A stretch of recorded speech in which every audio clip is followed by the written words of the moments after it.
Assalamualaikum warahmatullahi wabarakatuh. Hello programmer, jumpa lagi dengan saya Teddy Trisaputro. Dalam kesempatan kali ini saya ingin membahas bagaimana kita dapat meningkatkan performa dari aplikasi Spring Boot yang kita bangun dengan memanfaatkan apa yang disebut second level kits. Mekanisme ini akan sangat bermanfaat ya, terlebih jika pada aplikasi yang Anda bangun ini terdapat query ke database yang cukup kompleks dan cukup memakan banyak waktu. Terlebih, transaksi ke database ini merupakan sebuah transaksi yang bisa dibilang mahal dalam tanda kutip karena membutuhkan waktu untuk aplikasi itu melakukan perjalanan dari aplikasi ke database, kemudian menunggu proses query, lalu kembali lagi membawa result dari query Anda. Tanpa perlu berlama-lama, mari kita mulai.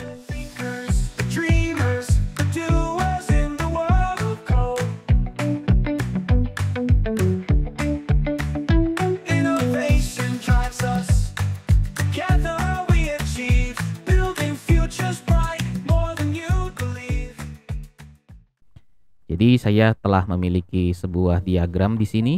Misalnya seorang user akan melakukan transaksi ke sebuah aplikasi yang menggunakan Hibernate. Maka Hibernate sebagai layer perantara akan memberikan session kepada user tersebut dan melalui sebuah fitur yang bernama First Level Kits atau Kits level pertama. Fitur ini secara default pada Hibernate itu aktif.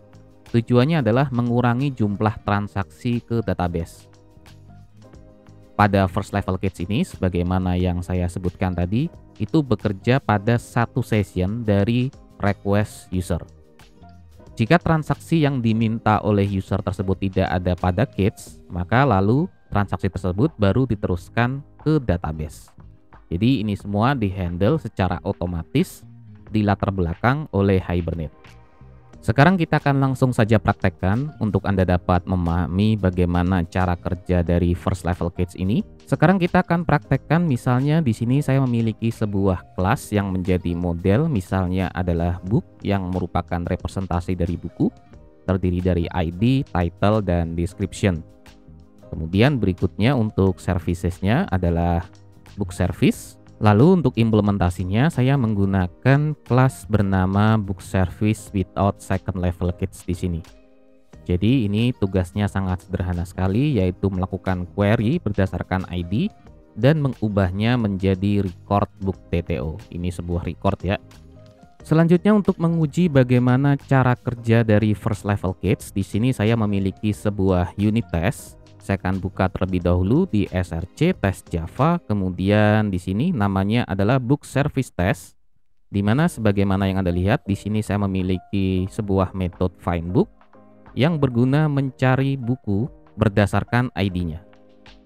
Pada metode findBook ini saya menggunakan stopwatch untuk mengukur berapa waktu query yang diperlukan. Lalu selanjutnya saya memiliki dua unit test. Unit test pertama adalah unit test yang berfungsi untuk memanggil metode tadi findBook. Dan unit test kedua di sini saya memanggil metode findBook test ini sebanyak 3 kali. Tujuannya adalah untuk melihat apakah ketika berada dalam satu session, apakah aplikasi akan melakukan hit ke database atau hanya menggunakan first level kits pada dua transaksi yang terakhir. Jadi hipotesisnya adalah transaksi pertama ini dia harusnya menghit database dan dua transaksi sisanya dia akan menggunakan first level kits. Kita akan langsung praktekkan, kita akan klik kanan, kemudian pilih run as, kemudian jalankan JUnit test.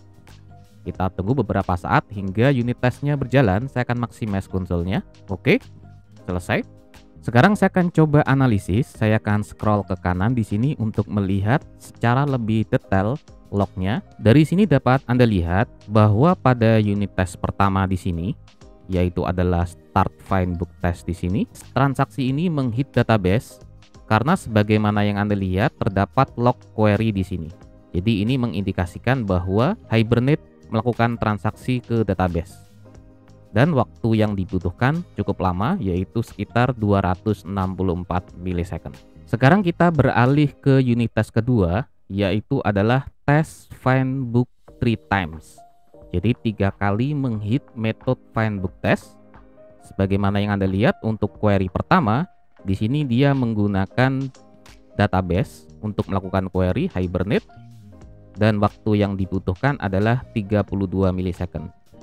Lalu selanjutnya untuk query kedua dan ketiga, aplikasi tidak lagi melakukan hit ke database melainkan menggunakan first level kits. Sebagaimana yang Anda lihat di sini tidak ada lagi log Hibernate karena query langsung didapatkan dari first level kits.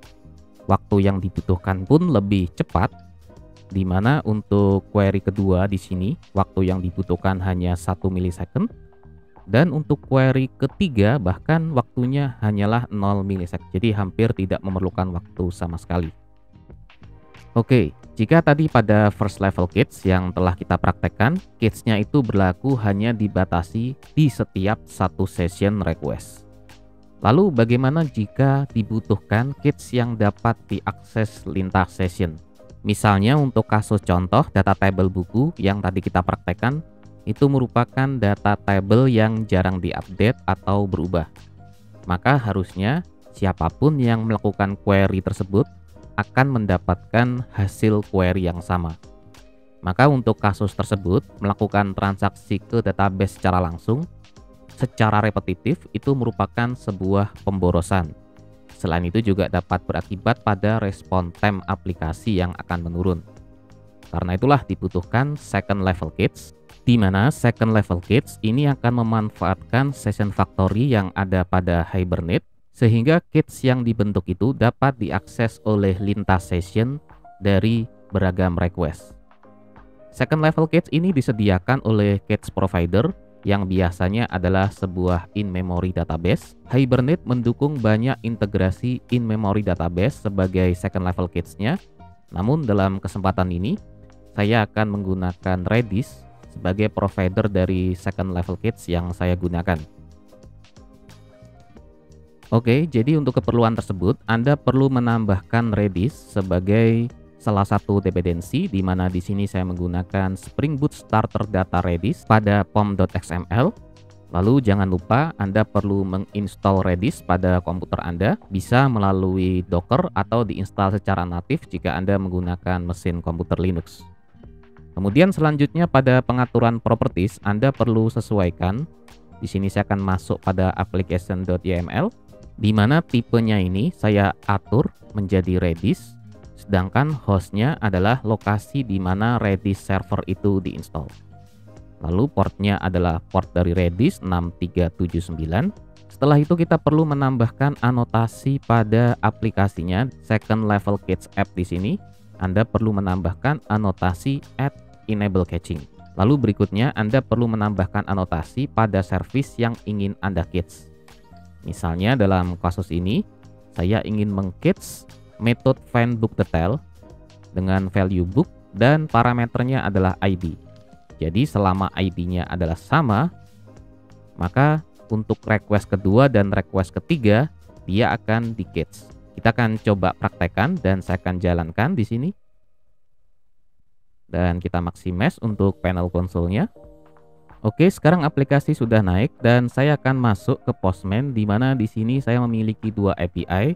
Yang pertama API yang tidak saya kits dengan alamat book/without-kits, dan yang kedua adalah IP yang saya kits. Kita akan coba ke IP yang tidak di kits, saya akan hit sekali. Oke, Anda dapat lihat respon time-nya adalah 433 milisecond. Kemudian saya hit lagi 64 milisecond, 49, 43, 163. Jadi kisarannya 40 sampai 100. Seperti itu.